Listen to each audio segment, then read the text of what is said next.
inertia rotational motion ਦੇ ਲਈ ਨਾ ਜਿਹੜੀ backbone है just like that है। तो हम मोमेंट ऑफ इनर्शिया निकालना कितना, तो गल बड़ी सिंपल है कि जिस तरह थानू मैं दसदा रहा हां कि चाहे टॉर्क है, चाहे एंगुलर मोमेंटम है, चाहे मोमेंट ऑफ इनर्शिया है, इनू कैलकुलेट करने दे लई सब तो पहला सानू स्टेटमेंट तो पता लगेगा कि एक्सिस ऑफ रोटेशन केड़ी है। हुण मान लो मेरे सामने आ एक्सिस ऑफ रोटेशन है, वो स्टेटमेंट तो क्लियर हो गई, और आ एक पार्टिकल है। तब मैं इस पार्टिकल का इस एक्सिस ऑफ रोटेशन के अबाउट मोमेंट ऑफ इनर्शिया निकालने लई परपेंडिकुलर डिस्टेंस नोट करांगा। हुण ये पॉइंट बड़ा इंपॉर्टेंट है। देखो हुंदा की है, मान लो आ एक्सिस ऑफ रोटेशन है, आ पार्टिकल है। तो देखो साडी निगाह च आ जिहड़ा वा आ दा डिस्टेंस है, बट परपेंडिकुलर आया। तो जदों भी किसी पार्टिकल का मोमेंट ऑफ इनर्शिया निकालना है तो तुसीं उस पार्टिकल का एक्सिस ऑफ रोटेशन तो परपेंडिकुलर डिस्टेंस नोट डाउन करो। और अगर वो तुसीं कर लेने तो सिंपली की करना, उस पार्टिकल के मास नूं स्केयर ऑफ परपेंडिकुलर डिस्टेंस ना मल्टीप्लाई कर देना, तो वो मोमेंट ऑफ इनर्शिया बनेगा। तो हुण देखो अगर बहुत सारे पार्टिकल्स है तो तुसी हर पार्टिकल का मास ते हर पार्टिकल का गिवन एक्सिस ऑफ रोटेशन तो परपेंडिकुलर डिस्टेंस नोट डाउन करके उस पार्टिकल के मास नूं उस पार्टिकल दे परपेंडिकुलर डिस्टेंस के स्केयर ना मल्टीप्लाई करी जाना, और बाद चो सारे ऐड अप कर देने, सबनू जोड़ लेना। तो मूवमेंट ऑफ इनर्शिया ये कटन का तरीका किहड़े लई सिस्टम लई दस्सिया तुहानू, जिस सिस्टम दे विच नंबर ऑफ पार्टिकल्स एग्जिस्ट करनगे। अच्छा हुण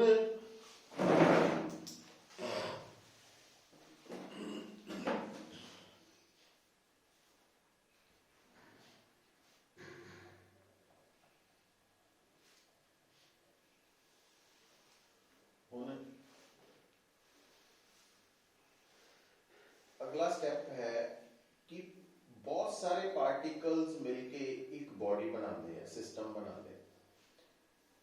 हुण अगर तुहाडे सामने जिहड़ा सिस्टम है ਉਹਦੇ ਵਿੱਚ ਤੁਹਾਨੂੰ ਕੱਲਾ ਕੱਲਾ ਪਾਰਟੀਕਲ ਨਜ਼ਰ ਆ ਰਿਹਾ, ਹਰ ਪਾਰਟੀਕਲ ਦਾ ਮਾਸ, ਹਰ ਪਾਰਟੀਕਲ ਦਾ ਐਕਸਿਸ ਆਫ ਰੋਟੇਸ਼ਨ ਤੋਂ ਪਰਪੈਂਡੀਕੂਲਰ ਡਿਸਟੈਂਸ, ਤਾਂ ਅਸੀਂ ਮੂਵਮੈਂਟ ਆਫ ਇਨਰਸ਼ੀਆ mr² ਵਾਲੇ ਫਾਰਮੂਲਾ ਤੋਂ ਨਿਕਾਲ ਲੈਣਾ। पहले का भी इदा ही, दूसरे पार्टिकल तीजे का भी बाद चो सम अप कर देना।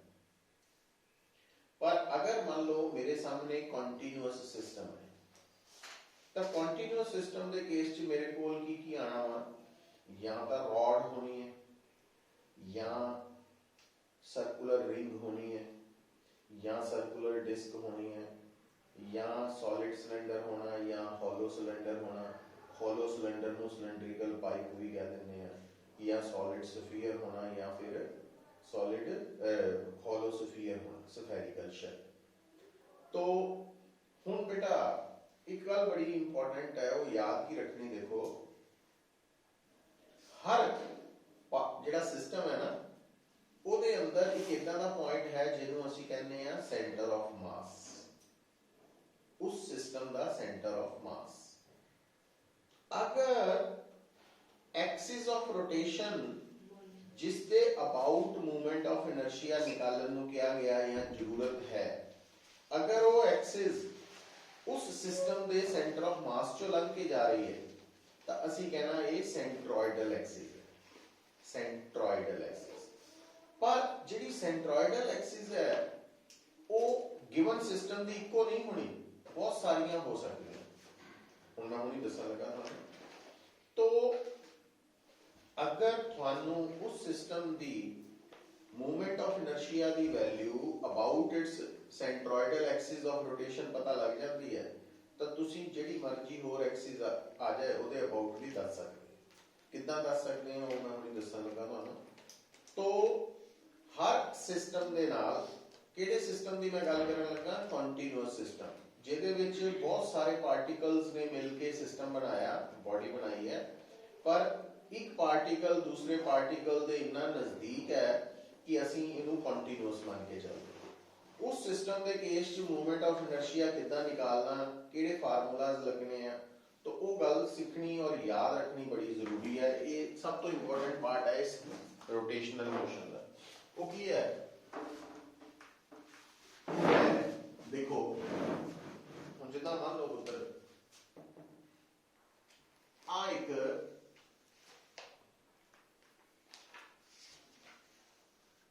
रॉड एम मास है एल इसकी लेंथ ठीक है हुण इधर सुनो कर हुण आ है इसका सेंटर ऑफ मास हुण पुत्र गल की समझनी है कि अगर आ एक्सिस है तो ये एक्सिस इस रॉड की केड़ी एक्सिस है सेंट्रोइडल एक्सिस ठीक है पर अभी सेंट्रोइडल मतलब कि किसी भी सिस्टम दियां एक तो ज्यादा सेंट्रोइडल एक्सिस है पर हुण आपां इन्हां नूं याद डिस्टिंग्विश किद्दां करना आ रॉड की सेंट्रोइडल एक्सिस है जिहड़ी उहदी लेंथ दे परपेंडिकुलर है और ये अलोंग द लेंथ है ना अलोंग द एक्सिस है हुण आ जिहड़ी रॉड की सेंट्रोइडल एक्सिस है इस दे अबाउट मूवमेंट ऑफ इनर्शिया है 1/12 mL पर आ जिहड़ी सेंट्रोइडल एक्सिस है इहदे अबाउट जीरो है जीरो क्यों क्योंकि जानते मैं ये थोड़ी जी रॉड मोटी बनाई है ये रॉड बड़ी क्योंकि जे रॉड मोटी है फिर ये सिलेंडर हो जाना फिर ये सिलेंडर हो जाना तो रॉड का मतलब एक तार है पतली जी तार मतलब ये रॉड एडी पतली है कि आज सारी रॉड इस लाल रंग की लाइन के ऊपर ही है तो मतलब सारे मासेस कितने आ गए एक्सिस ऑफ रोटेशन से तो उन्हें हर पार्टिकल का एक्सिस ऑफ रोटेशन तो परपेंडिकुलर डिस्टेंस जीरो हो गया तो एम आर स्क्वायर जीरो होने करके आई जीरो वो एंगल तो हुण ये दोनों केसेस दे विच तुसीं देख रहे हैं कि आईसी की वैल्यू कितना निकालनी अच्छा हुण मान लो मेरे कोल है एक ध्यान दिओ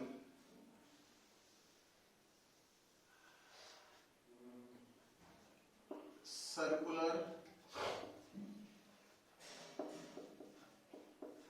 रिंग है ये रिंग है सर्कुलर तो इसका मास m है इसका रेडियस r है तो सानू पता सर्कुलर रिंग दा सेंटर ऑफ मास ਉਹਦੇ ज्योमेट्रिकल सेंटर हम थोड़ा ध्यान देइए उत्तर कि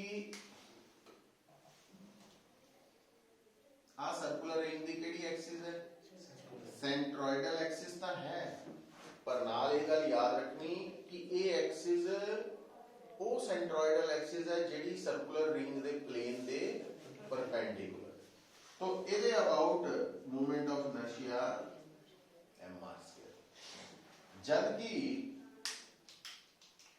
आ जिहड़ी सेंट्रोइडल एक्सिस है ये प्लेन चलाई कर रही आ वाली सेंट्रोइडल एक्सिस भी आ भी प्लेन च बहुत सारी एक्सिस है पर एक मजेदार गल देखो कि इन्हां आ हरे रंग वाली जिन्नियां मर्जी लाइन्स तुसीं ड्रॉ कर लो इदां दियां और इन्हां च जिहनूं मर्जी कंसीडर कर लो ये लाइन की कर रही है तुहाडी सर्कुलर रिंग नूं दो बराबर टुकड़ियां च डिवाइड करती है इहदा मतलब आ जिन्नियां भी सेंट्रोइडल एक्सिस प्लेन च लाई कर रही इन्हां सारियां दे about movement of inertia same है, बराबर है, और कितना वा हाफ एम आर स्क्वायर। वो कितना आया होगा पता देख लेते। अच्छा ते जे पुत्र यही रिंग की जगह की है डिस्क हो जाए, डिस्क का केस थानू पता होना चाहिए।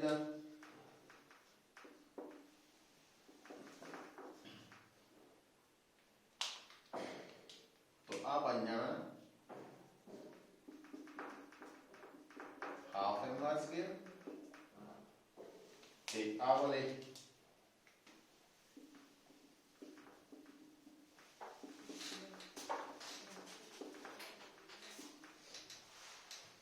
आ बन जाएंगे। तो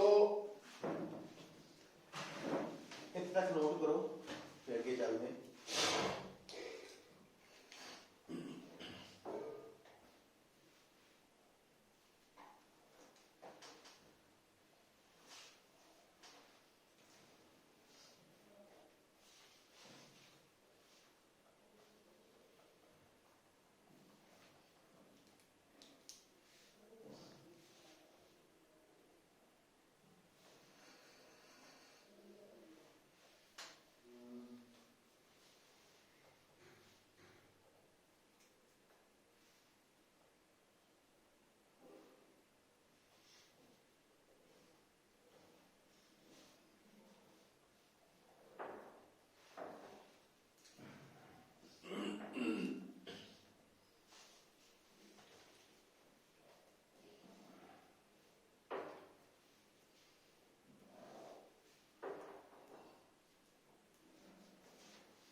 रिंग के केस च ना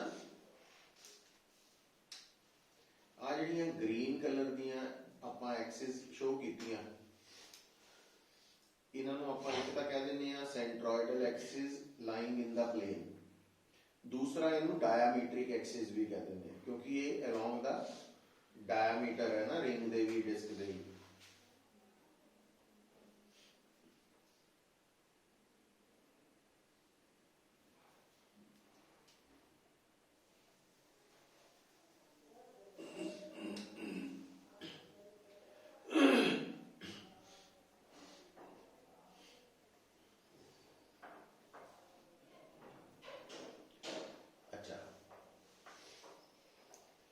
फिर उत्तर है सॉलिड सफियर पे हॉलो सफियर। सिलेंडर हाले में जान के स्किप कर गया। देखो जे सिलेंडर नूं लैके आना गल कुछ भी नहीं है, बड़े आराम नाल सुनो। सिलेंडर जदों वर्ड सिलेंडर आ गया ना वो सॉलिड है, जेड़ा सिलेंड्रिकल पाइप है या हॉलो सिलेंडर है वो एक चीज है, ते जेड़ा कल्ला सिलेंडर है वो सॉलिड सिलेंडर है। हुण सॉलिड सिलेंडर कितना बनेगा, डिस्क दे ऊपर डिस्क दे ऊपर डिस्क दे ऊपर डिस्क दे ऊपर डिस्क डिस्क रखी जाओ, जे उन्हें जोड़ लीए तो वो एक सॉलिड सिलेंडर बन गया है ना। मतलब हम सोच के देखो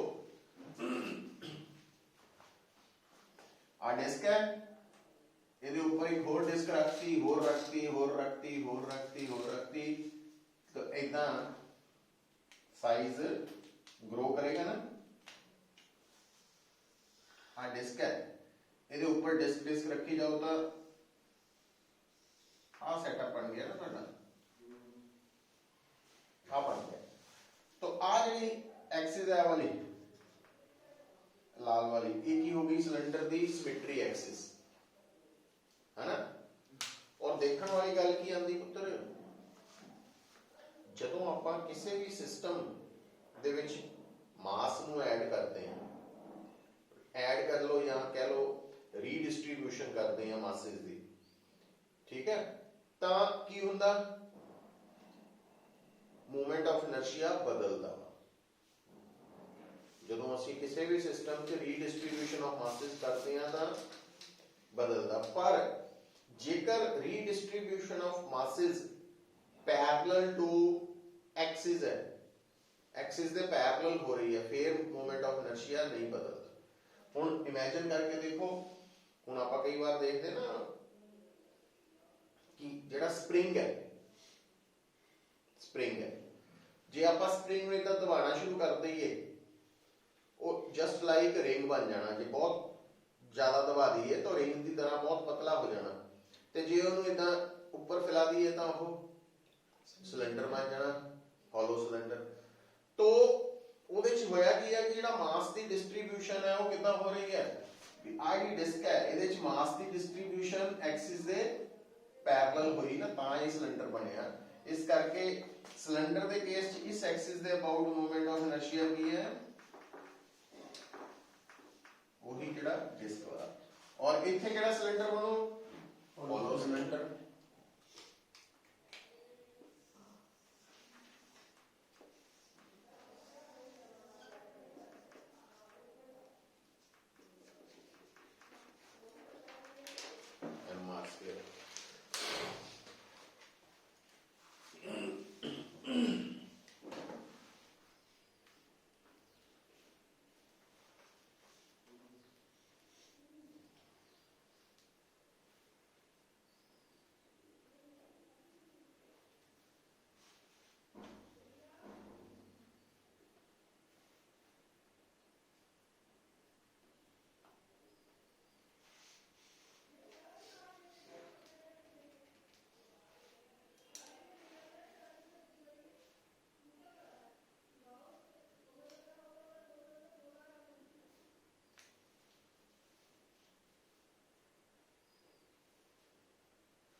अच्छा हुण दोबारा देखो, हुण इस गल नूं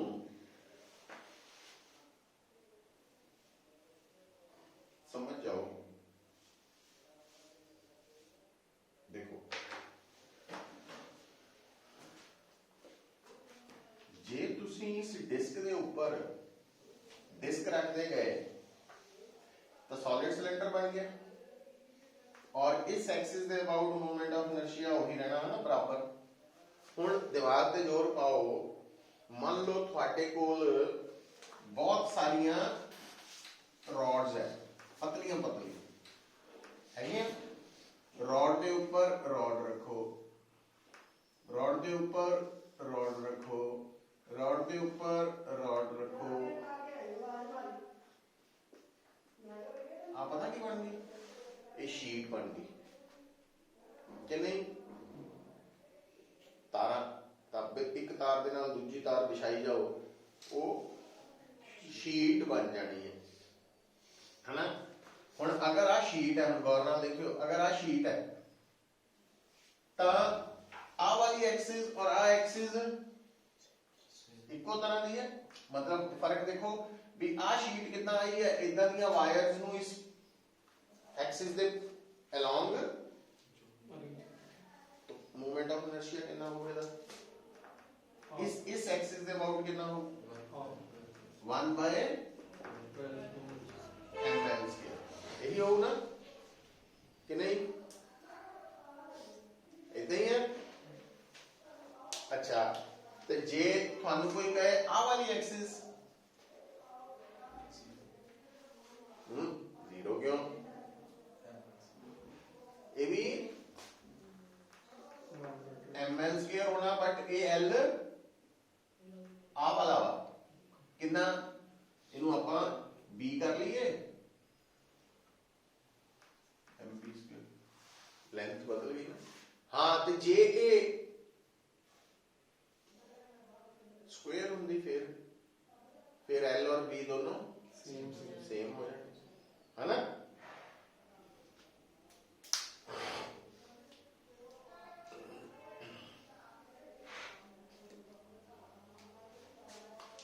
और आप पॉइंट भी है सेंटर ऑफ,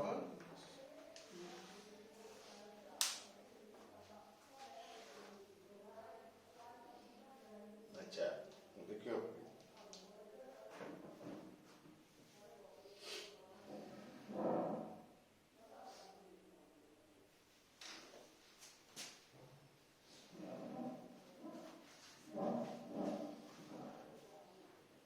अब है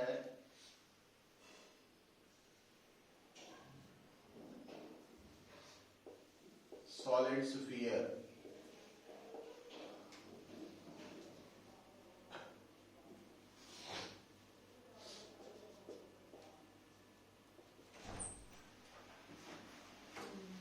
सॉलिड स्फीयर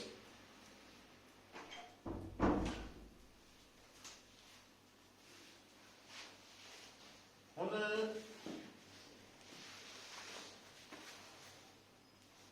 एक गल सुनो पुत्र, सॉलिड स्फीयर दे लई ये सारियां एक्सिस सेंटर ऑफ मास तो लंघ रही हैं और इन्हें आपस में कोई फर्क नहीं है, ये सारियां एक्सिस सेम है अलोंग द डायमीटर, ये डायमीट्रिक एक्सिस, और इन्हां दे अबाउट सॉलिड स्फीयर दा मोमेंट ऑफ इनर्शिया हुंदा 2/5 mr, ठीक है।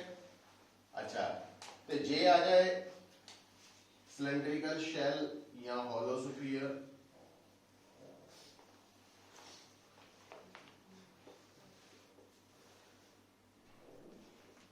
m mass r radius, ता ये सारी एक्सिस दे अबाउट 2/3 m mass,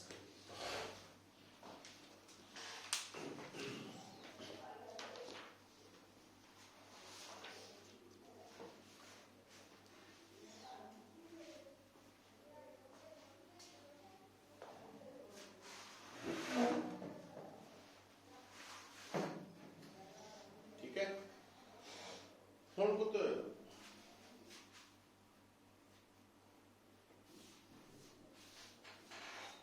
हुण गल नूं समझियो,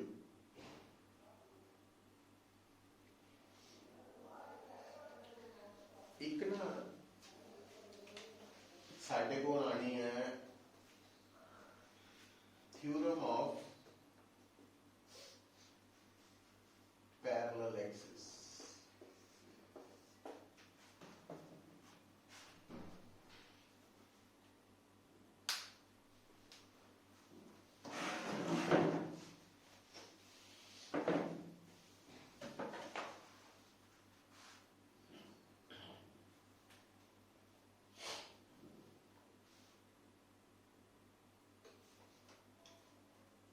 theorem of parallel axis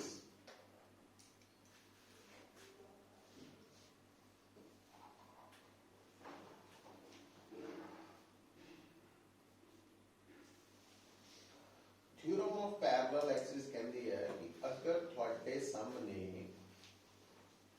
दो एक्सिस है एक दूसरे दूसरे दे पैरेलल और दोनों विचों एक एक्सिस सेंट्रोइडल एक्सिस है ते दूसरी एक्सिस सेंट्रोइडल नहीं होएगी, अंडरस्टूड है, ਉਹਦੇ पैरेलल है। ਤਾਂ ਤੁਸੀਂ दोनों एक्सिस दे अबाउट मूवमेंट ऑफ इनर्शिया ਨੂੰ रिलेट कर सकते हो। कितना ਹੁਣ देखो ਇੰਨੀਆਂ ਸਾਰੀਆਂ डायग्राम ਚ ਆਪਾਂ बहुत सारी एग्जांपल्स ले सकते हैं समझण ਲਈ। ਹੁਣ ਆ ਜਿਹੜੀ ਰॉड है ਇਹ ਰॉड ਦੀ सेंट्रोइडल एक्सिस है पर ਇਹ रॉड ਦੀ लेंथ ਦੇ परपेंडिकुलर। ਹੁਣ ਮੰਨ ਲਓ ਮੈਨੂੰ ਕੋਈ ਕਵੇ ਕਿ ਆਪਾਂ rod the movement of inertia the value निकालनी है, ਲੱਭਣੀ है, यूज करनी है, पर वो मूवमेंट ऑफ इनर्शिया जिस एक्सिस दे अबाउट निकालना वो एक्सिस रॉड दे एंड तो पास कर रही है और लेंथ दे परपेंडिकुलर है। तो आ वाली एक्सिस दे अबाउट मूवमेंट ऑफ इनर्शिया दसना चाहिए। हुण आ जिहड़ी एक्सिस है जिहड़ी कि रॉड दे एंड चो पास कर रही है और लेंथ दे परपेंडिकुलर है, ये एक्सिस इस दे पैरेलल है। ਇਹਦਾ मतलब मैं आ वाला मूवमेंट ऑफ इनर्शिया ਕੱਢ ਸਕਦਾ ਕਿਦਾਂ? मैं ਕੱਢ ਸਕਦਾ ਮੈਨੂੰ ਇੱਕ ਚਾਹੀਦਾ ਇਹਦੇ ਪੈरेलल ਜਿਹੜੀ IC ਹੈ ਉਹਦੀ ਵੈਲਿਊ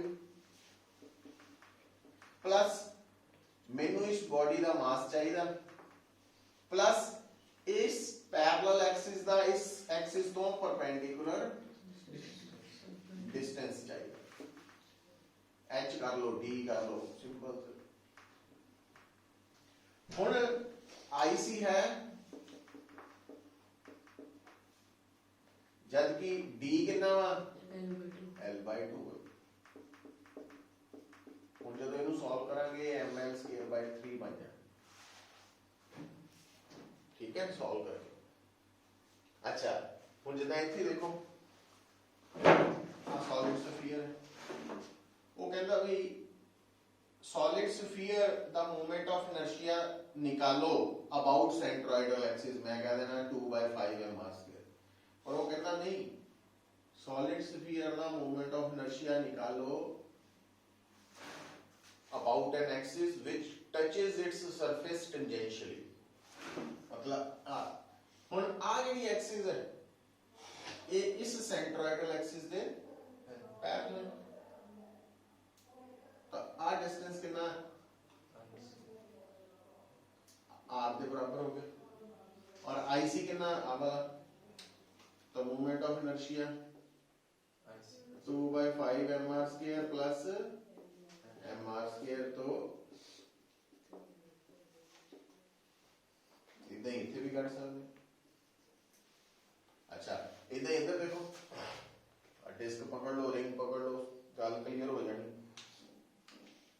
कि आ रिंग दी केड़ी एक्सिस है सेंट्रोइडल पर नॉर्मल टू इट्स प्लेन, जबकि आ हरे वालियां भी की है रिंग डिस्क दियां सेंट्रोइडल एक्सिस ही है क्योंकि centre of mass but lying in the plane या डायमीट्रिक एक्सिस है। समझ गए कि नहीं? एक बॉडी दियां बहुत सारियां सेंट्रोइडल एक्सिस है। तो अगर वो मैनू कहेंगे कि आपां डिस्क दा मूवमेंट ऑफ इनर्शिया निकालना केड़ी एक्सिस दे अबाउट जेडी इहदे एज चो पास कर रही है किनारे तो प्लेन दे परपेंडिकुलर, इहदा मतलब आ वाली एक्सिस इस IC दे पैरेलल है। तो आंसर की आ जाना हाफ mr² प्लस mr², क्योंकि आ डिस्टेंस रेडियस है ना, तो कितना बन गया 3/2 mr²। पर जे वो कहे भाई ਆਪਾਂ उस एक्सिस दे अबाउट करना जेडी कि इस डिस्क ਨੂੰ टेंजेंशियली एज दे टच कर रही है और प्लेन च लाई कर रही है, तो आ वाली एक्सिस ਇਹਦੇ पैरेलल है, तो मूवमेंट ऑफ इनर्शिया ਇਹਦੇ अबाउट कितना आना 1/4 mr² प्लस mr², तो 5/4 mr² बन गया है ना। तो इस तरीके दे नाल ਅਸੀਂ मूवमेंट ऑफ इनर्शिया निकाल सकते।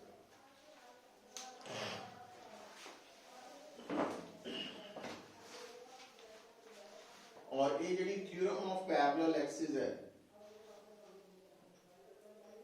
I = IC + MD², ਉਹਦੇ ਚ IC की है मूवमेंट ऑफ इनर्शिया अबाउट और वो केड़ी सेंट्रोइडल एक्सिस है जेडी गिवन एक्सिस दे पैरेलल वो वाली सेंट्रोइडल ते डी दोनों दे विच परपेंडिकुलर डिस्टेंस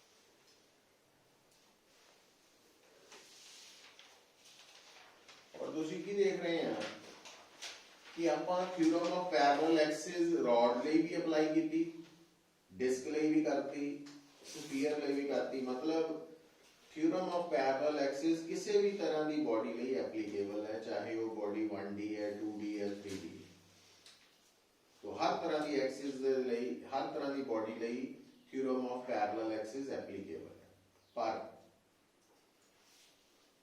ਹੁਣ लिखो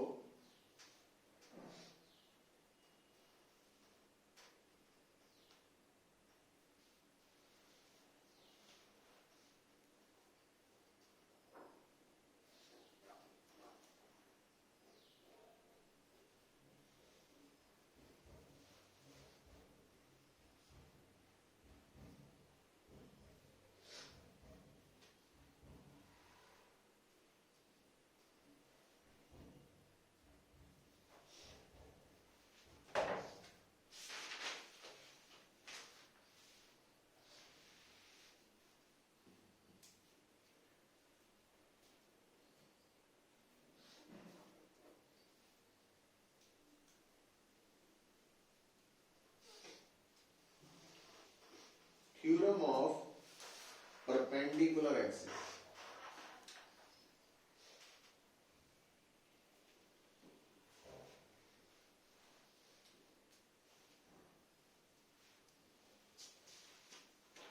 theorem of perpendicular axis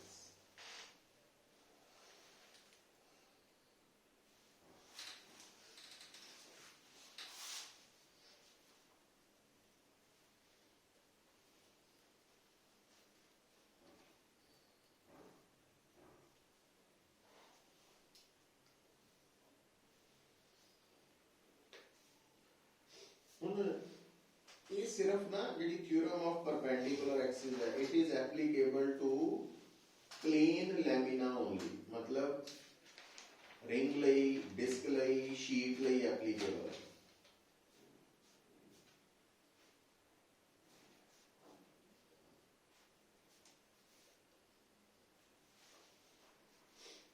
तो ਆਪਾਂ थ्योरम ऑफ परपेंडिकुलर एक्सिस ना तो अप्लाई कर सकते हैं रॉड लई ना अप्लाई कर सकते हैं सॉलिड स्फीयर ਲਈ ना होलो स्फीयर ਲਈ ना सिलेंडर ਲਈ सिर्फ शीट ਲਈ ਜਾਂ ਉਹ ਬੋਡੀ ਜਿਹਦੀ ਸ਼ੇਪ ਹੈ 2 ਡਾਈਮੈਂਸ਼ਨਲ ਉੱਥੇ ਅਪਲਾਈ ਹੋਣੀ ਅੱਛਾ ਹੁਣ ਬੇਟਾ ਥਿਊਰਮ ਆਫ ਪਰਪੈਂਡੀਕੂਲਰ ਐਕਸਿਸ ਨੂੰ ਸਮਝਣ ਦੇ ਲਈ ਆਪਾਂ ਕੋਈ ਵੀ ਐਗਜ਼ਾਮਪਲ ਲੈ ਸਕਦੇ ਹਾਂ ਜਿੱਦਾਂ ਕਿ ਸਪੋਜ਼ ਕਰੋ मैं एग्जांपल ले लेगा थ्योरम ऑफ परपेंडिकुलर एक्सिस है ना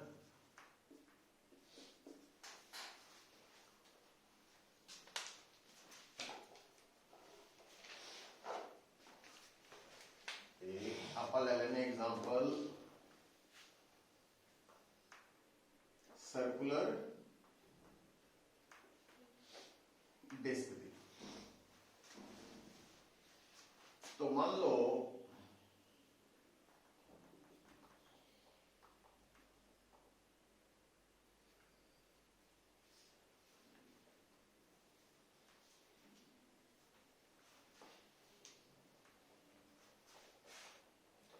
सर्कुलर डिस्क XY प्लेन च लाई कर रही है ते Z एक्सिस सर्कुलर डिस्क दे परपेंडिकुलर। और असीं की देखते हैं कि जिहड़ी आपां इत्थे ओरिजिन O मन्निया वो की है डिस्क दा सेंटर ऑफ मास। ਇਹਦਾ मतलब एक्स एक्सिस की बन गई सेंट्रोइडल एक्सिस, पर केड़ी centroidal axis in the plane diametric वाली, है ना। तो क्या आप इस एक्सिस दे about movement of inertia cut सकते हैं डिस्क का?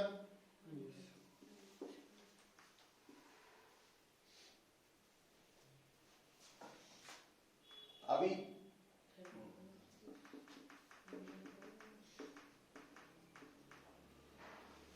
और आ केड़ी है ये भी सेंट्रोइड एक्स पर और इहदे अबाउट है।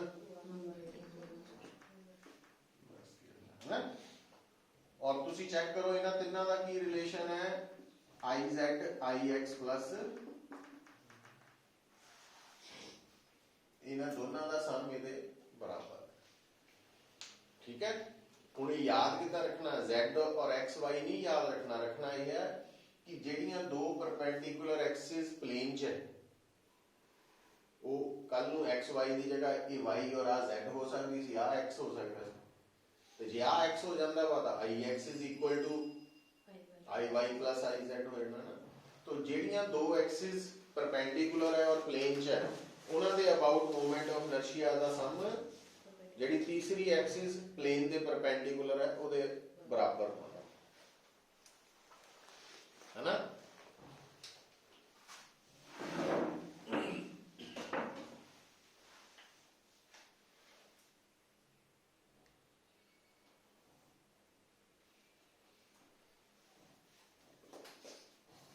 अच्छा, हुण जदों सानू ये कंसैप्ट पता लग गया, समझ आ गई परपेंडिकुलर, तां ये कंसैप्ट असीं शीट ਲਈ भी अप्लाई कर सकते।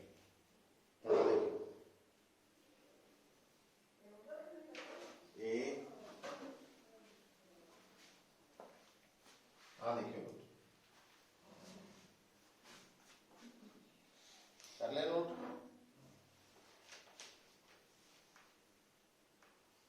आ देखो मान लो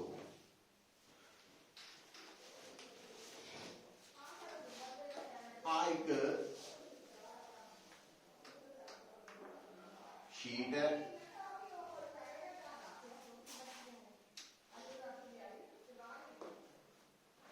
M is the mass, तो आ शीट दा सेंटर ऑफ मास।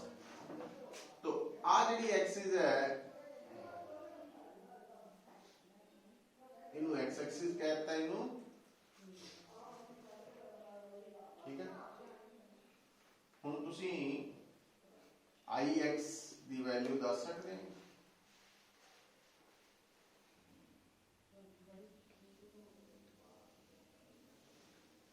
हुण जदों IX दी वैल्यू कढनी है 1/12 M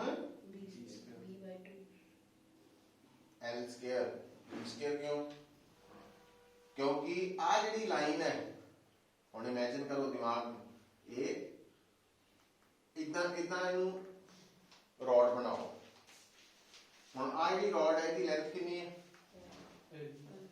और आ लाइन आ एक्सिस रॉड की लेंथ देगी है परपेंडिकुलर कितना होता 1/12 ml, ठीक है। अच्छा IY 1/12 MB, क्योंकि फिर इतना तोड़ लो तो जेडी आ एक्सिस है प्लेन दे परपेंडिकुलर, फिर ये कितना होगी इन्हां दोनों का सम।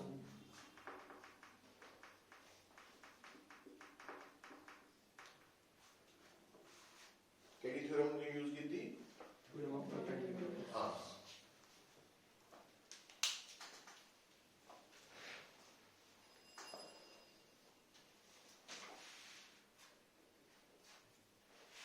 ਤੇ ਜੇ ਇਹੀ ਸ਼ੀਟ ਸਕੁਅਰ ਸ਼ੀਟ ਹੁੰਦੀ ਫਿਰ L ਔਰ B ਸੇਮ ਹੋ ਜਾਣੇ ਸੀ।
ठीक है।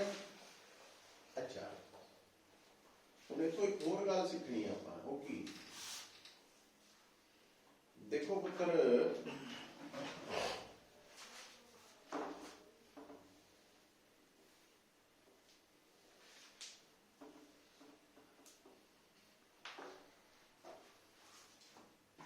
ਆ ਮੈਂ ਤੁਹਾਡੇ ਸਾਹਮਣੇ ਬਣਾਉਣ ਲੱਗਾ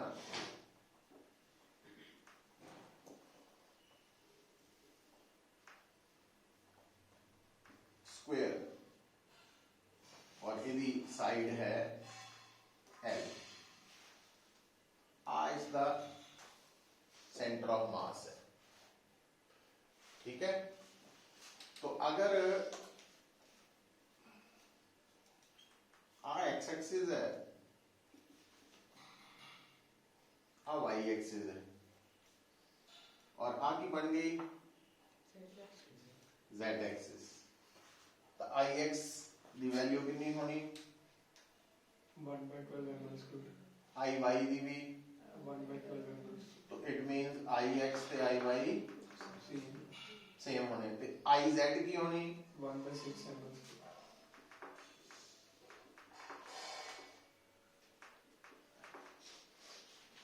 आही होनी, क्योंकि आई जेड की वैल्यू आई एक्स ते आई वाई नालों डबल है ते आई एक्स आई वाई बराबर है ना। तो आ रिलेशन बन गया, समझ गए? देखो पहला छड़ दो। हुण मान लो मैं थानू कहना भी पुत्र एक्स और वाई ये दो एक्सिस प्लेन चलाई कर रही है, पर मैं ना थोड़ा जिहा इदां करदा भी जिहड़ी इदां कर आ भी दोनों एक्सिस की कर रही हैं, प्लेन चलाई कर रही। तो आई एक्स डैश ते आई वाई डैश की वैल्यू भी सेम हो कि नहीं हो? क्योंकि मूवमेंट ऑफ इनर्शिया डिपेंड करता मास डिस्ट्रीब्यूशन पे। जे तां हुण देखो आई एक्स और आई वाई बराबर क्यों सी? क्योंकि एक्स एक्सिस दे दोनों पासे और वाई एक्सिस दे दोनों पासे इको तरह की मास, इदां ही एक्स डैश दे अबाउट भी मास डिस्ट्रीब्यूशन बराबर है ना इहदे कि नहीं?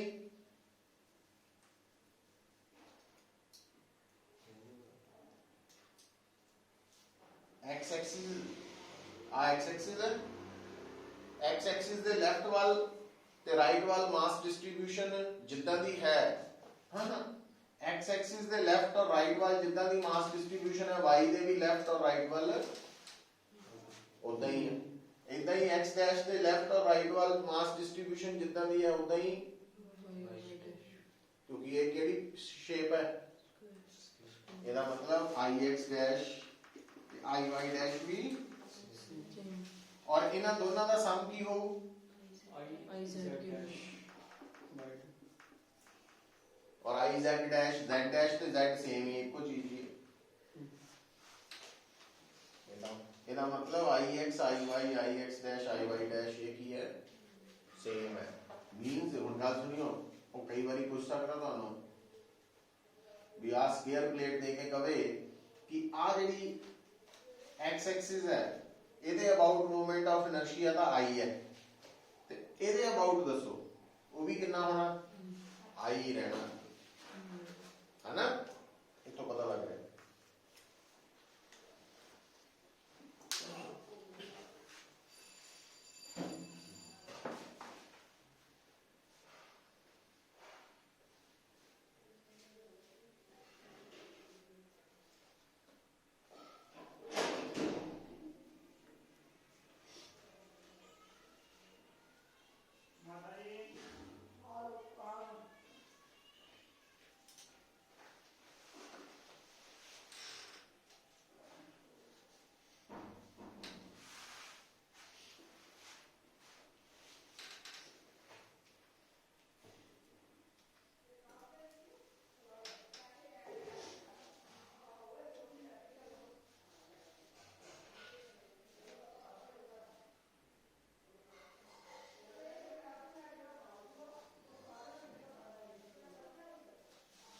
लिखो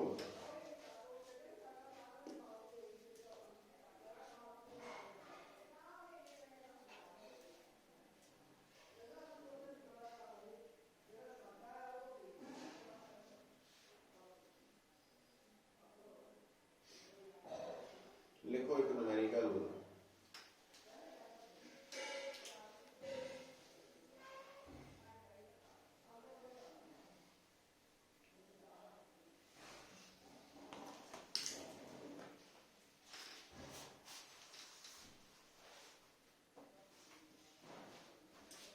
a circular ring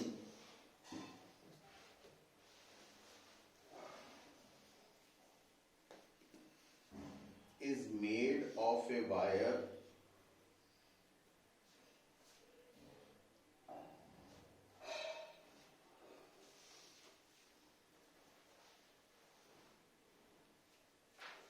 having linear mass density lambda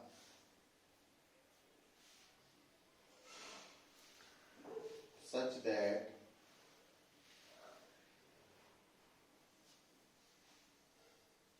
length of wire is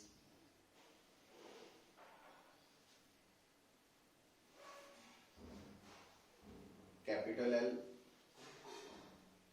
and its moment of inertia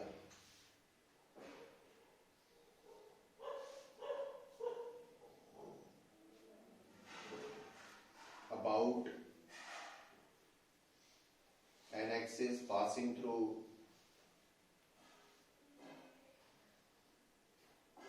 its center of mass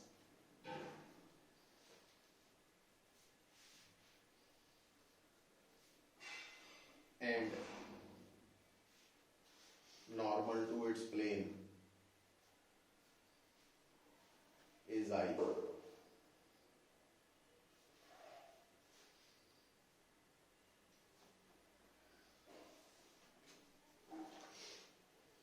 ਹੁਣ ਪਹਿਲੇ ਪੋਰਸ਼ਨ ਚ ਤੁਹਾਨੂੰ ਕੀ ਦਿੱਤਾ ਵਾ ਇੱਕ ਰਿੰਗ ਤਾਂ ਦੇਤੀ ਉਹਨੇ ਸਿਰਫ ਉਹਨੇ ਰਿੰਗ ਦੀ ਲੈਂਥ ਦੱਸੀ ਜਿਹੜੀ ਰਿੰਗ ਜਿਸ ਤਾਰ ਤੋਂ ਬਣੀ ਹੈ ਉਸ ਤਾਰ ਦੀ ਲੈਂਥ ਦੱਸੀ ਹੈ ਤੇ ਨਾਲ ਡੈਂਸਿਟੀ ਦੱਸੀ ਹੈ ਨਾ ਤੇ ਮੂਵਮੈਂਟ ਆਫ ਇਨਰਸ਼ੀਆ ਦੀ ਵੈਲਿਊ ਦੱਸੀ if another ring is made of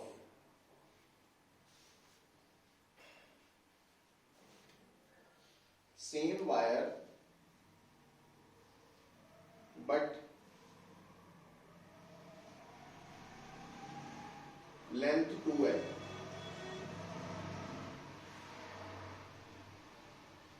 then find the movement of inertia of new ring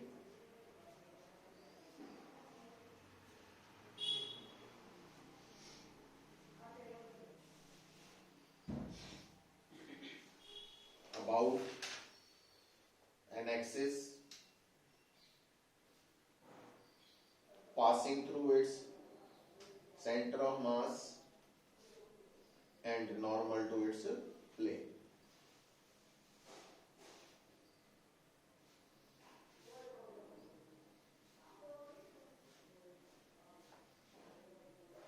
ਹੁਣ ਗੱਲ ਨੂੰ ਸੁਣੋ ਪੁੱਤ, ਕਿਉਂਕਿ ਰਿੰਗ ਤਾਰ ਤੋਂ ਬਣੀ ਹੈ, ਤਾਰ ਵਨ ਡਾਇਮੈਂਸ਼ਨਲ ਹੈ, तो वन डायमेंशनल केस च असी टर्म यूज करते हैं लीनियर मास डेंसिटी, मास per unit length. Two dimensional च असी टर्म यूज करते हैं सरफेस मास डेंसिटी, मास पर यूनिट एरिया। ते 3D च असी यूज करते हैं वॉल्यूम मास डेंसिटी, मास पर यूनिट वॉल्यूम। हुण मूवमेंट ऑफ इनर्शिया रिंग दा लभना, पर ना तो रिंग का मास दिता, ना रिंग का रेडियस दिता, सन तो लेंथ ऑफ वायर जितो बनी है ना। हुण दिमाग च मैसेज की जाना चाहिए कि जेडी एक्सिस दे अबाउट असी मूवमेंट ऑफ इनर्शिया निकालना वा, वो एक्सिस रिंग दे प्लेन दे परपेंडिकुलर है और सेंटर ऑफ मास जो लंघ रही है। इसका मतलब मेरे को रिजल्ट आ गया I इज इक्वल टू या IC is equal to m r square, ring है। पर जेड़ा R है ਉਹਦੇ बारे ਤਾਂ कोई इंफॉर्मेशन नहीं, लेंथ बारे है। ਹੁਣ दिमाग च मैसेज आना चाहिए कि ਜਿਹੜੀ वायर है जे तो रिंग बनी है, उस वायर की लंबाई का सर्कमफ्रेंस है। इट मीन्स ठीक है, ਇਹਦਾ मतलब ਆਪਾਂ r ਦੀ जगह ਤੇ मास बारे भी कोई इंफॉर्मेशन नहीं, कोई गल नहीं, क्योंकि लीनियर मास डेंसिटी होती है मास ओवर, तो फिर मास बन गया, तो it means IC lambda L L square by 4 pi square, मतलब lambda over 4 pi square L cube, है ना, आ गया। हुण क्योंकि ਜਿਹੜੀ दूसरी रिंग है वो भी उसे वायर तो बनी है जिस तो पहली वायर है, तो ਇਹਦਾ मतलब लैम्डा ਦਾ ਦੋਨਾਂ ਲਈ और आ भी दोनों ਲਈ। It means IC directly proportional to L cube है, तो दूसरी ਦੀ लेंथ की है डबल, ਇਹਦਾ मतलब दूसरे ਦਾ मूवमेंट ऑफ इनर्शिया 8 टाइम्स है पहले नालों, मतलब सेकंड केस च मूवमेंट ऑफ इनर्शिया 8I दे बराबर है। हुण फार एक मतलब कांसेप्ट तो वही मूवमेंट ऑफ इनर्शिया वाला, पर ਇਹਦੇ ਵਿੱਚ ਆ एडिशनल नॉलेज ਜਿਹੜੀ है ना, कितना रिलेट करना वो उन्होंने आए ना ਜਦੋਂ फिर प्रॉब्लम आती सानू लोगों ਨੂੰ, मतलब सारा कुछ नाल लेके चलना पैना।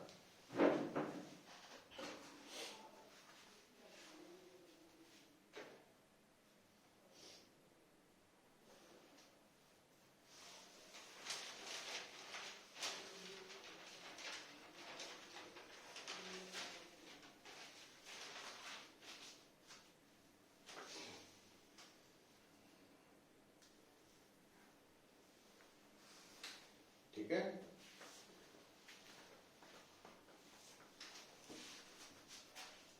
कितना हो गया टाइम? 8 बज गए थे।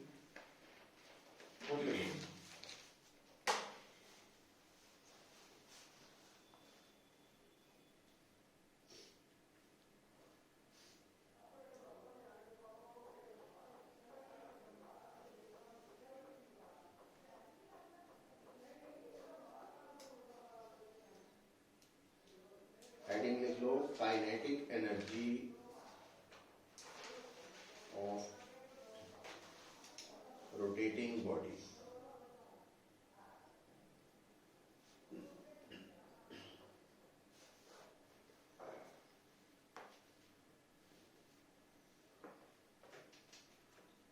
तो रोटेटिंग बॉडी की काइनेटिक एनर्जी का फार्मूला की है, K rotation is equal to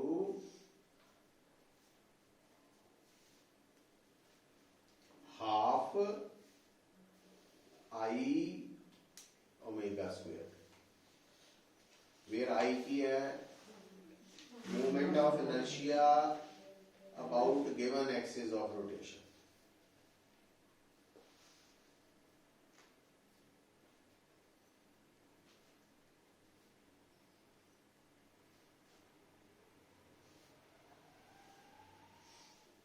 ਹੁਣ ਗੱਲ ਨੂੰ ਸਮਝਿਓ। ਹੁਣ ਜਿੱਦਾਂ ਮੰਨ ਲਓ ਪੁੱਤਰ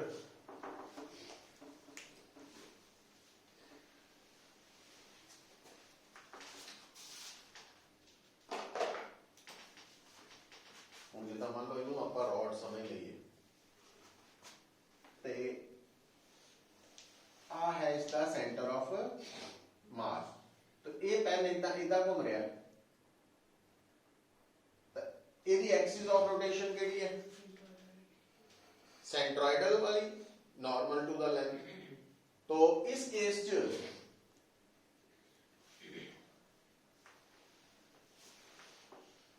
तो अगर आ एक्सिस ऑफ रोटेशन है तो ये इदा घूम रहा, तो ਇਹਦਾ kinetic energy due to rotational motion half I omega square, पर आई कितनी आनी है?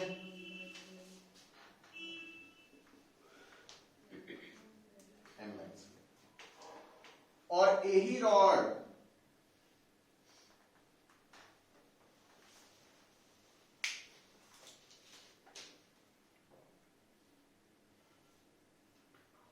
हुण एक्सिस ऑफ रोटेशन की है जी एंड वाली,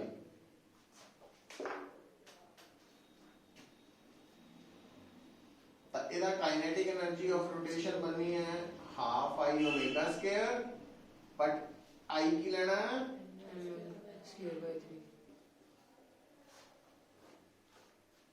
समझ गए? मतलब जदों असी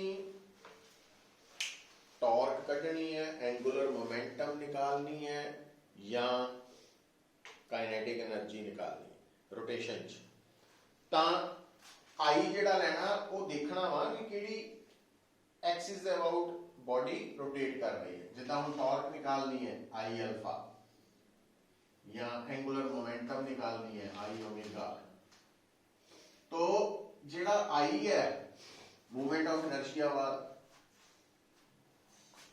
ये सिचुएशन के अकॉर्डिंगली किहड़ी एक्सिस ऑफ रोटेशन है उसके अकॉर्डिंगली वैल्यू आनी है, हमेशा इको वैल्यू नहीं पुट करी जानी। समझ गए?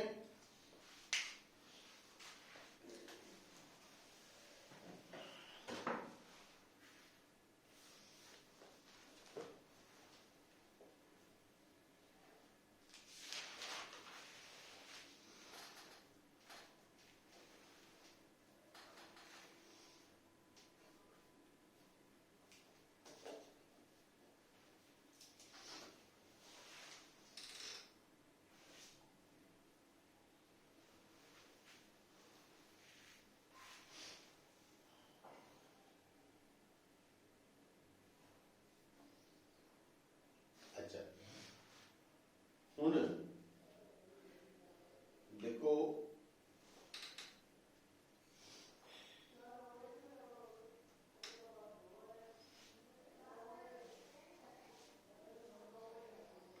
अगर कोई बॉडी रोटेट कर रही है तो ਉਹਦੇ ਉੱਪਰ लगन वाली टॉर्क अगर जीरो है तो असी कहना कि जिस एक्सिस दे अबाउट टॉर्क जीरो है उस एक्सिस दे अबाउट मोमेंट ऑफ उस एक्सिस दे अबाउट एंगुलर मोमेंटम कांस्टेंट है। क्यों? क्योंकि टॉर्क जिम्मेवार है एंगुलर मोमेंटम नू चेंज करने। ये शुरू च भी दस्या सी तुहानू कि torque is equal to BL/dt। तो अगर टॉर्क जीरो है तो L कांस्टेंट है, और L कांस्टेंट का मतलब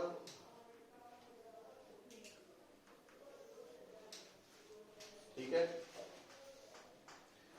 हुण इनू ही law of conservation of angular momentum कह देते हैं, बोल देंगे ना।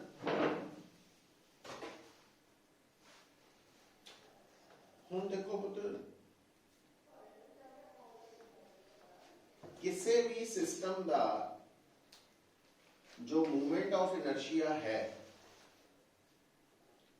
ਉਹ ਡਿਫਰੈਂਟ ਫੈਕਟਰਸ ਤੇ ਡਿਪੈਂਡ ਕਰਦਾ। ਜਿੱਦਾਂ ਵੀ ਅਗਰ ਕਿਸੇ ਸਿਸਟਮ ਦਾ ਮਾਸ ਇੰਕਰੀਜ਼ ਹੋ ਜਾਏ ਤਾਂ ਮੂਵਮੈਂਟ ਆਫ ਇਨਰਸ਼ੀਆ ਵੀ ਵੱਧ ਜਾਏਗਾ, ਕਿਉਂਕਿ mr² ਬੇਸਿਕ ਫਾਰਮੂਲਾ। ਜੇ ਮਾਸ ਘਟ ਜਾਏ ਤਾਂ ਡਿਕਰੀਜ਼ ਹੋ ਜਾਏਗਾ ਮੂਵਮੈਂਟ ਆਫ ਇਨਰਸ਼ੀਆ। ਜਾਂ ਦੂਸਰਾ ਕੇਸ ਹੈ ਕਿ ਕਿਸੇ ਵੀ ਸਿਸਟਮ ਦਾ ਮੂਵਮੈਂਟ ਆਫ ਇਨਰਸ਼ੀਆ ਡਿਪੈਂਡ ਕਰਦਾ ਵਾ choice of axis of rotation ਤੇ। ਤੀਸਰਾ, ਅਗਰ ਮਾਸ ਤੇ ਕੋਈ ਫਰਕ ਨਹੀਂ ਪੈ ਰਿਹਾ, ਟੋਟਲ ਮਾਸ ਉਨਾ ਹੀ ਹੈ, ਐਕਸਿਸ ਆਫ ਰੋਟੇਸ਼ਨ ਵੀ ਫਿਕਸਡ ਹੈ, ਪਰ डिस्ट्रीब्यूशन ऑफ मास बदल रही है। मतलब कभी मास एक्सिस ऑफ रोटेशन के नजदीक आ रहा, कभी दूर जा रहा, ਉਹਦੇ ਨਾਲ भी मूवमेंट ऑफ इनर्शिया ने बदलना। कितना जे ਤਾਂ मास नजदीक आ रहा ਤਾਂ mr² ਚ r घट जाना, जे दूर जा रहा बढ़ जाना, तो ਉਹਦੇ ਨਾਲ मूवमेंट ऑफ इनर्शिया बदल जाना। और अगर मान लो एक सिस्टम ते टॉर्क नहीं लग रही, टॉर्क नहीं लग रही, पर ਉਹਦਾ मूवमेंट ऑफ इनर्शिया चेंज हो रहा, तो जे आई चेंज हो रहा तो फिर ओमेगा ਨੂੰ भी क्यों, क्योंकि जे टॉर्क नहीं लग रही तो आई ओमेगा का प्रोडक्ट कांस्टेंट है, तो जे आई बदल रहा तो ओमेगा ਨੂੰ बदलना पैना। जे आई ज्यादा हो रहा तो ओमेगा ਨੂੰ, और ओमेगा घटन का मतलब ਹੁੰਦਾ रोटेशन करन की स्पीड घट गई, हौली हौली घूमन लगी। तो जे आई घट जाए तो ओमेगा बढ़ जाएगा, मतलब है ना। हुण इहदे बिहाफ ते बड़ियां गल्लां आ जांदियां, जिद्दां कि जदों मान लो एक रिवॉल्विंग प्लेटफॉर्म है, काफी खुला वा, जिद्दां आम तौर पर पार्क दे विच लगे है ना प्लेटफॉर्म, जे बच्चे घुमा के चढ़ जाते उत्ते बह जाते हैं, तो हुण ਉਹ ਬਹਿੰਦੇ ਕਿੱਥੇ ਆ, ਕਿਨਾਰੇ ਦੇ ਉੱਪਰ ਸੀਟ ਬਣੀ ਹੈ ਉੱਥੇ ਬਹਿ ਜਾਂਦੇ ਨਾ। ਹੁਣ ਅਗਰ ਮੰਨ ਲਓ ਕਿਸੇ ਨੇ ਪਲੇਟਫਾਰਮ ਘੁਮਾਤਾ ਔਰ ਉਹ ਬੱਚਾ ਉੱਠ ਕੇ ਐਕਸਿਸ ਵੱਲ ਨੂੰ ਤੁਰ ਪਿਆ ਇੱਕ ਕਦਮ, ਉਹਦੇ ਨਾਲ ਕੀ ਹੋਣਾ, ਮੂਵਮੈਂਟ ਆਫ ਇਨਰਸ਼ੀਆ ਘਟ ਗਿਆ ਤੇ ਓਮੇਗਾ ਵੱਧ ਜਾਣਾ ਹੈ ਨਾ, तो ਉਹਦੇ ਘੁੰਮਣ ਦੀ ਸਪੀਡ ਵੱਧ ਜਾਣੀ ਹੈ। ਤੇ ਜੇ ਉਹ ਵਾਪਸ ਆ ਗਿਆ फिर घट जानी, वा सेम हो जानी पहले वर्गी होनी। मतलब ये इस तरह दी प्रॉब्लम्स नू टैकल करने लिए आई ओमेगा कांस्टेंट वाला कंसेप्ट यूज होना है ना, क्योंकि ये देखना पैना कि अगर गिवन सिचुएशन दे विच टॉर्क नहीं लग रही तो एल कांस्टेंट है। एल कांस्टेंट का मतलब आई ओमेगा का प्रोडक्ट कांस्टेंट। हुण ये तो मेनली सीगा रोटेशनल मोशन दे बारे, पर ਇਹਦੇ ਵਿੱਚ 2-3 ਟੌਪਿਕਸ ਹੈ ਜਿਹਨੂੰ ਅਸੀਂ ਅੰਡਰ ਸਰਕੂਲਰ ਮੋਸ਼ਨ ਪੜ੍ਹਦੇ ਹਾਂ, ਉਹ ਕੱਲ ਡਿਸਕਸ ਕਰਾਂਗੇ, ਖਤਮ ਕਰ ਦਾਂਗੇ। ਉਹ ਹੈਗੇ ਆ ਕਿ ਤੁਸੀਂ +1 ਚ ਪੜ੍ਹੇ ਆ ਕਿ ਅਗਰ ਮੰਨ ਲਓ ਤੁਹਾਨੂੰ ਕੋਈ ਕਹੇ ਕਿ ਆ ਇੱਕ ਪੱਥਰ ਹੈ, ਆ ਰੱਸੀ ਹੈ, ਰੱਸੀ ਨਾਲ ਪੱਥਰ ਬੰਨ੍ਹ ਕੇ ਪੱਥਰ ਨੂੰ ਸਰਕਲ ਚ ਘੁਮਾਉਣਾ ਹੈ, ਤਾਂ ਅਸੀਂ ਜਦੋਂ ਉਸ ਪੱਥਰ ਨੂੰ ਰੱਸੀ ਨਾਲ ਬੰਨ ਕੇ ਸਰਕਲ ਚ ਘੁਮਾ ਰਹੇ ਹਾਂ ਤਾਂ ਉਸ ਪੱਥਰ ਦੀ ਸਪੀਡ ਕਿੰਨੀ ਹੈ, ਐਂਗੂਲਰ ਵੈਲੋਸਿਟੀ ਕਿੰਨੀ ਹੈ, ਕਿੱਦਾਂ ਕੱਢ ਸਕਦੇ ਆ, ਜਾਂ ਰੱਸੀ ਜਿਹਦੇ ਨਾਲ ਬੰਨ ਕੇ ਘੁਮਾ ਰਹੇ ਹਾਂ ਉਹਦੀ ਟੈਂਸ਼ਨ ਕਿੰਨੀ ਹੈ, ਤਾਂ ਉਹ ਸਾਰੀਆਂ ਗੱਲਾਂ ਆਪਾਂ ਡਿਸਕਸ ਕਰਨੀਆਂ। ਪਲੱਸ ਬੈਂਕਿੰਗ ਆਫ ਰੋਡਸ, ਕਿਉਂਕਿ ਜਦੋਂ ਅਸੀਂ ਟਰਨ ਲੈਂਦੇ ਆ ਵਹੀਕਲ ਕੋਈ ਵੀ ਮੋੜ ਕੱਟਦਾ ਵਾ ਤਾਂ ਉਸ ਵਕਤ ਉਹ ਕਿਹੜਾ ਮੋਸ਼ਨ ਪੋਜੈਸ ਕਰਦਾ, ਸਰਕੂਲਰ ਮੋਸ਼ਨ। ठीक है, तो हुण सर्कुलर मोशन दा पार्ट बन गया कि व्हीकल टेकिंग टर्न ले रहे हैं, मोड़ कट रहे, तो उस वक्त की सिचुएशन का एनालिसिस करना आपा। और वो दो तरह नाल होना, एक है लेवल रोड और एक है बैंक रोड। और दूसरा लेवल रोड के ऊपर जो 2 व्हीलर है, खास करके मोटरसाइकिल है या साइकिल है, तो उत्थे की हो जाता भी साइकिलिस्ट कई बारी अंदर नू बेंड करता ना, तो वो सिचुएशंस याद करनी पर याद रखनी है। ते नाल कल आपां इहनूं मदद सम अप हो जाऊगा तुहाडा ये टॉपिक, ते नाल उत्थे आना वा ਕਿ ਕਈ ਵਾਰ ਕੀ ਹੁੰਦਾ ਜਦੋਂ ਵਹੀਕਲ ਕੋਈ ਮੋੜ ਕੱਟ ਰਿਹਾ ਹਨਾ, ਤੇ ਮੋੜ ਕੱਟਦਾ ਕੱਟਦਾ ਉਹ ਪਲਟ ਜਾਂਦਾ। ਪਲਟ ਦਾ ਮਤਲਬ ਸਮਝੇ, ਉਲਟ ਗਿਆ। ਔਰ ਇਹ ਖਾਸ ਕਰਕੇ ਤੁਸੀਂ ਨੋਟ ਕੀਤਾ ਹੋਣਾ, ਇਹ ਉਹਨਾਂ ਵਹੀਕਲਸ ਨਾਲ ਹੁੰਦਾ ਜਿਹੜੇ ਹਾਈ ਸਪੀਡ ਤੇ ਚੱਲਦੇ ਆ ਪਰ ਹੈਗੇ ਉੱਚੇ ਆ, ਜਾਂ ਤਾਂ ਜਿੱਦਾਂ ਟਰੱਕ ਹੈ, ਉਹਨੇ ਸਮਾਨ ਹੈ ਉੱਪਰ ਤੱਕ ਭਾਰਾ ਸਮਾਨ ਲੱਦਿਆ ਵਾ, ਉਹਦੇ ਪਲਟਣ ਦੇ ਚਾਂਸਸ ਜ਼ਿਆਦਾ ਵਾ। ਠੀਕ ਹੈ, तो वो कंसेप्ट भी, ਉਹਦੀ ਕੰਡੀਸ਼ਨ ਯਾਦ ਰੱਖਣੀ ਹੈ ਆਪਾਂ। ਦੂਸਰਾ ਇੱਕ ਹੁੰਦਾ ਪਲਟ ਜਾਣਾ, ਟੌਪਲ ਕਰ ਜਾਣਾ, ਮਤਲਬ ਇਦਾਂ ਜਾ ਰਹੇ ਸੀ ਤੇ ਉਲਟਾ ਹੀ ਹੋ ਗਿਆ, ਟਾਇਰ ਉੱਪਰ ਹੋ ਗਿਆ, ਇਹ ਪਲਟ ਗਿਆ। ਇੱਕ ਹੁੰਦਾ ਵਾ ਵੀ ਆਪਾਂ ਜਾ ਰਹੇ ਹਾਂ ਮੋੜ ਕੱਟਦੇ ਵਕਤ, ਪਰ ਅਸੀਂ ਪੂਰੀ ਸੜਕ ਦੇ ਉੱਪਰ ਨਹੀਂ ਘੁੰਮ ਸਕੇ, ਅਸੀਂ ਸਾਈਡ ਤੇ ਚਲਾ ਗਏ ਹਨਾ, ਸਕਿਡਿੰਗ ਹੋ ਗਈ। ਮਤਲਬ ਦੋ ਚੀਜ਼ਾਂ 'ਚ ਫਰਕ ਹੈ ਵੀ ਬਹੁਤ ਵਾਰੀ ਆਪਾਂ ਦੇਖਦੇ ਹਾਂ ਕਿ ਜਿਹੜੇ ਤਾਂ ਵਹੀਕਲਸ ਦੇ ਉੱਪਰ ਕਾਫੀ ਹੈਵੀ weight ਤੱਕ ਉੱਪਰ ਨੂੰ ਲਟਕਾਇਆ ਸਮਾਨ, ਉੱਪਰ ਤੱਕ ਭਰਿਆ, ਉਹ ਪਲਟ ਹੀ ਜਾਂਦੇ ਆ। ਪਰ ਕੁਝ ਹੁੰਦੇ ਆ ਜਿਹੜੇ ਸੜਕ ਤੋਂ ਥੱਲੇ ਲੱਗ ਜਾਂਦੇ ਮੋੜ ਕੱਟਦੇ ਵਕਤ ਓਵਰ ਸਪੀਡਿੰਗ ਕਰਕੇ। ਤਾਂ ਉਹ ਦੋ ਅਲੱਗ ਕੰਡੀਸ਼ਨਸ ਹੈ, ਉਹਦੇ ਬਾਰੇ ਆਪਾਂ ਕੱਲ ਗੱਲ ਕਰਨਾ। ਤੇ ਟੈਸਟ ਹੋ ਗਿਆ ਤੁਹਾਡਾ, ਕਿਹਦਾ ਹੋਇਆ? ਹੁਣ ਦੇ ਲਾ ਤੂੰ ਕੱਲ ਦਾ ਮਤਲਬ ਤਿਆਰ ਕਰ, ਜਿੰਨਾ ਆਂਦਾ ਕਰ ਲਾ ਤਿਆਰ। ਏਦਾਂ ਥੋੜੀ ਹੋਣਾ, ਅਗਲਾ ਵੀ ਚੱਲਣਾ ਨਾ, ਇਹਨੂੰ ਕਰ ਲਾ, ਫਿਰ ਆਪਾਂ ਡਿਸਕਸ ਕਰੀਏ, ਇਹਨੂੰ ਨਵੇੜੀਏ ਕੰਮ ਇਹਦਾ। ਆਨਸਰ ਸ਼ੀਟਸ ਭੇਜ ਦੇਣਾ ਅੱਜ ਮੈਂ ਤੁਹਾਨੂੰ ਹਨਾ ਚਾਰਾਂ ਨੂੰ, ਉਹ ਕਰ ਲਾ ਹੁਣ। ਹੋਰ ਟੈਸਟ ਜਿੰਨੇ ਆ ਜਿਹੜਾ ਟਾਈਮ ਆ ਉਦੋਂ ਦਿਓ, ਜਿੰਨਾ ਆਂਦਾ ਕੋਈ ਗੱਲ ਨਹੀਂ, ਤਿਆਰੀ ਏਦਾਂ ਨਹੀਂ ਹੋਣੀ ਵੇਟ ਕਰਕੇ, ਨਾਲ ਦੇ ਦਿਓ। तो अगला ਜਿਹੜਾ ਟੈਸਟ ਹੈ ਨੋਟ ਕਰ ਲਓ। ਫਿਰ 1D ਲੈ ਲਈਏ, ਕਿਹੜਾ ਲੈ ਲਈਏ? ਹੈ 1D और वेक्टर्स बोलो। ਹਾਂ 1D और वेक्टर्स ਤਿਆਰ ਕਰ ਲਓ, ਉਹਦੀ ਮੈਂ ਅਸਾਈਨਮੈਂਟ ਭੇਜ ਦੇਣਾ ਤੁਹਾਨੂੰ।